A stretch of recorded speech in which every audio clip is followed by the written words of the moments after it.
હિન્દવાણીના મિત્રો ઉત્તરકાશીની યાત્રા કરીને આવ્યા પછી ઢીમા ધરણીધર ધામમાં રામાશ્રા આશ્રમમાં બ્રહ્મભોજનનું આયોજન કર્યું અને એમાં અમારા જયરામભાઈ ભેસાણાથી અર્ચનભાઈ એમની સાથે સાથી મિત્રો બધા તીર્થધામ કરી ઢીમા આવીને ભોજન જમણવારનું આયોજન શ્રી રામાશ્રા ટ્રસ્ટ ખાતે કરેલું આપ બધા જોઈ રહ્યા છો.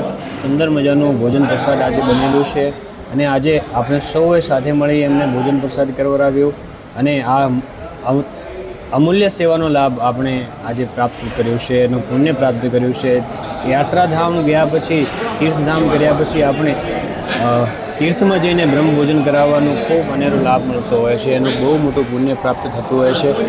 તો આઈએ સાથે મળી આપણે બધાએ આવા જ પુણ્ય કર્મો કરતા રહીએ. યાત્રાઓ કર્યા પછી તીર્થધામ કર્યા પછી ગૌ સેવા, બ્રહ્મભોજન, અતિથિ સેવા, સંતો સેવા, મંદિરની અનેક પ્રકારની સેવાઓ કરી શકાય છે. અનેક પ્રકારની આદિ સેવાઓ થઈ શકે છે. તો આપણે સાથે મળી આ મિત્રોની જેમ અનેક પ્રકારના પુણ્યો કરી ભોજન કરાવી અર્ચન કરીએ.